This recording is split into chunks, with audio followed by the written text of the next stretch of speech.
Hello everyone, welcome back to my YouTube channel. So today in this video we will be analyzing paper 3 and paper 3 of semester 1. So without any further delay, let's get started. So first question is it is a definition.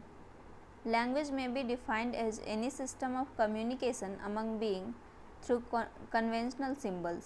भाषा की परिभाषा व्यक्तियों के बीच परंपरागत प्रतीकों के माध्यम से विचार विनिमय की प्रणाली के रूप में की जा सकती है। ये कथन किसने कहा था? तो इस क्वेश्चन में हम कंफर्म नहीं है किसने कहा था, आप एक बार देख लीजिएगा, गूगल में सर्च कर लीजिएगा। नेक्स्ट क्वेश्चन है where by the relationship between language teaching and learning. अब देखिए, लैंग्वेज टीचिंग किसे टीच किया जाएगा, मतलब किसको पढ़ाया जाएगा? स्टूडेंट्स को पढ़ाया जाएगा। लर्निंग कौन करेगा? स्टूडेंट्स करेगा। तो ये दोनों का संबंध किससे हो जाएगा? स्टूडेंट्स से हो जाएगा। तो हमारा करेक्ट आंसर जो हो जाएगा स्टूडेंट्स हो जाएगा। नेक्स्ट क्वेश्चन है how many skills are essential to develop while learning mother tongue. अब किसी भी भाषा को सीखने के लिए 4 स्किल होता है, LSRW, listening, speaking, reading, writing. तो यहाँ पे हमारा वो मदर टंग हो या कोई भी फॉरेन लैंग्वेज हो, हमको 4 जो मेन बेसिक थिंग है वो अप्लाई करना ही पड़ता है। इवन एक न्यू बॉर्न बेबी अगर भाषा सीखता है तो वो भी लिसनिंग से ही स्टार्ट करता है। हम लोग बोलते हैं उसके साथ, वो सुनता है, तब जाके वो स्पीकिंग करता है, 1-2 वर्ड बोलना स्टार्ट करता है, तब जाके वो रीडिंग करता है, थोड़ा बड़ा हो जाता है तो क ख आ ये सब सीखता है, देन वो राइटिंग करता है। तो हमारा ये हो जाएगा 4 हो जाएगा आंसर। नेक्स्ट है the fundamental element of nature of language is. किसी भी भाषा का प्रकृति क्या, मतलब प्रकृति का मुख्य तत्व, फंडामेंटल एलिमेंट क्या है? तो फंडामेंटल एलिमेंट में हमारा साउंड भी आ जाता है, वर्ड भी आ जाता है, सेंटेंस भी आ जाता है। तो यहाँ पे हो जाएगा हमारा ऑल ऑफ दीज। नेक्स्ट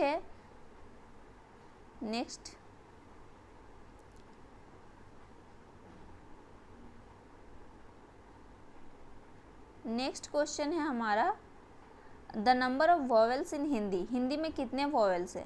तो हिंदी में जो है वो 11 है।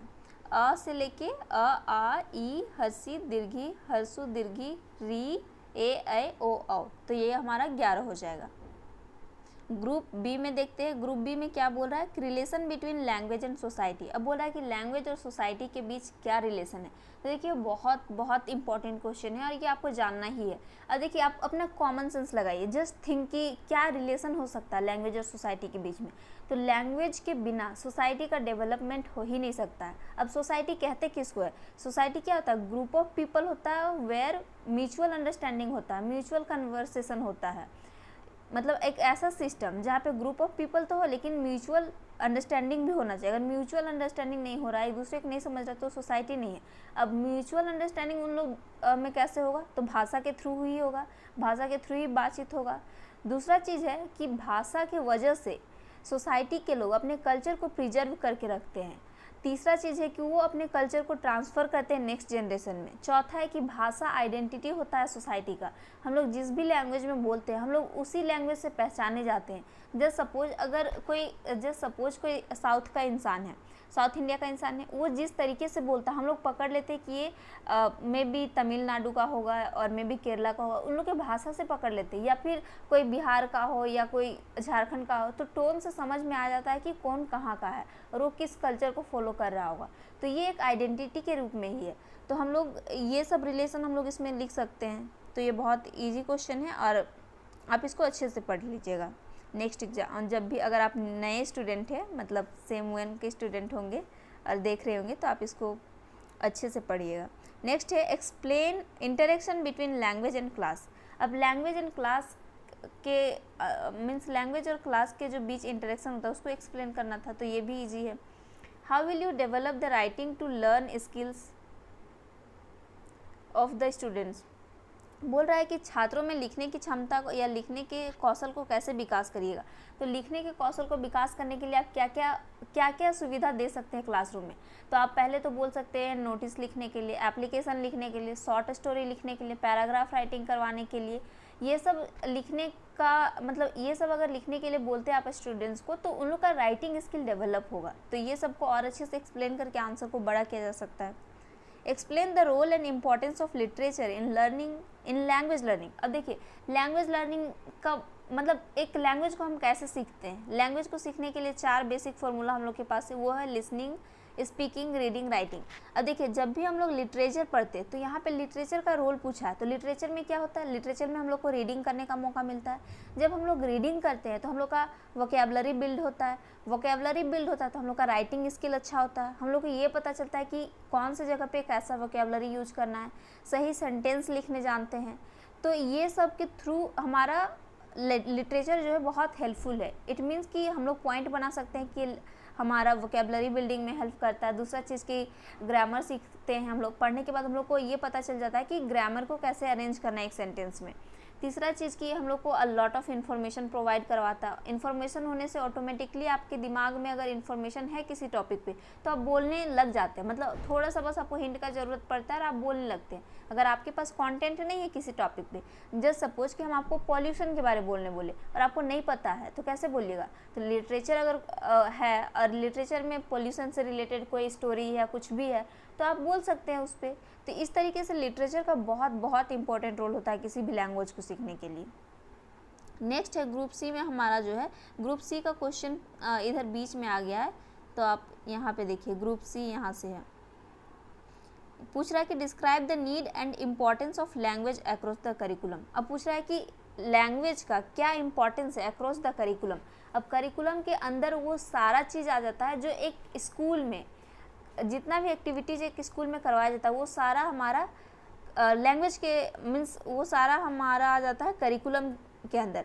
अब वो सबको सीखने के लिए, वो सारा एक्टिविटीज़ को अच्छे से करने के लिए हम लोग को लैंग्वेज को सीखना ही पड़ेगा, मतलब बिना लैंग्वेज का हम लोग कुछ कर ही नहीं सकते। क्लासरूम से लेके प्लेग्राउंड तक जो भी हमारा एक्टिविटीज़ हो रहा है, जो भी फंक्शंस हो रहा है, एवरीथिंग कम्स अंडर करिकुलम।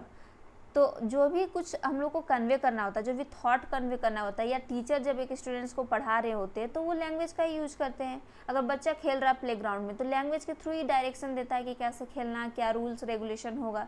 तो ये सब चीज़ है जो इम्पोर्टेंस को बताता है कि कितना इम्पॉर्टेंट है लैंग्वेज करिकुलम के अंदर। तो ये सब चीज़ यहाँ पे लिखना था। नेक्स्ट है describe in detail the process and technology of language teaching. अब पूछ रहा है कि लैंग्वेज टीचिंग का क्या प्रोसेस और क्या टेक्नोलॉजी हो सकता है। तो ये चीज़ देखिए लैंग्वेज टीचिंग का क्या टेक्नोलॉजी हो सकता है। बार बार हम लोग पढ़ रहे हैं कि LSRW बेसिक थिंग है। अब लिसनिंग के लिए हम क्या क्या टेक्नोलॉजी प्रोवाइड कर सकते हैं बच्चा को, तो लिसनिंग के लिए हमारा टैप रिकॉर्डर, रेडियो, ये सब प्रोवाइड करवा सकते हैं। दूसरा कि हम लोग ये सभी प्रोजेक्टर वगैरह भी प्रोवाइड करवा सकते हैं, वहाँ पे बच्चा लोग देखता भी है सुनता भी है। नेक्स्ट स्पीकिंग के लिए हम लोग क्या प्रोवाइड कर सकते हैं, तो अपॉर्चुनिटी दे सकते हैं, डिबेट और डिस्कशन के माध्यम से कुछ कंडक्ट करवा सकते हैं एक्टिविटी क्लासरूम में जिसके वजह से उसको बोलने का मौका मिले। फिर रीडिंग के लिए क्या प्रोवाइड कर सकते हैं, रीडिंग के लिए बुक्स प्रोवाइड करवा सकते हैं, short stories book, interesting book पर प्रोवाइड करवा सकते हैं बच्चों को, तो इससे उन लोग का इंटरेस्ट जगेगा। राइटिंग के लिए हम लोग नोटिस वगैरह दे सकते हैं लिखने के लिए। तो ये सब चीज़ हम लोग, ये सब प्रोसेस हम लोग फॉलो कर सकते हैं और टेक्नोलॉजी में बताएं कि वो सब टेक्नोलॉजी हम लोग यूज़ कर सकते हैं, मतलब इंटरनेट का भी यूज़ कर सकते हैं क्योंकि पॉडकास्ट आजकल चला है बहुत, तो पॉडकास्ट सुन के भी बच्चा लोग सीखता है। तो ये सब कॉमन सेंस का चीज़ था, अगर आप थोड़ा सा क्वेश्चन को सोचते हैं तो आप अच्छे से लिख पाएंगे। नेक्स्ट है what principles should be kept in mind while teaching language in the classroom clarify।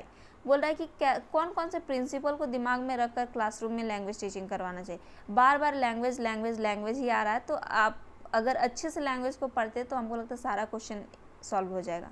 Right short notes on any 2 of the following. अब देखिए नीचे जो भी दिया हुआ उसमें 2 में शॉर्ट नोट्स लिखना था। तो पहला अंडरस्टैंडिंग ऑफ स्किल को समझने पे एक शॉर्ट नोट लिखना है, फोनोलॉजी और इंसाइक्लोपीडिया।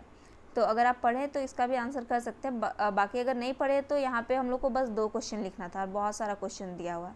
तो I think that's all for today's video. I hope you liked it, and if you liked it, don't forget to like, share and subscribe. Bye.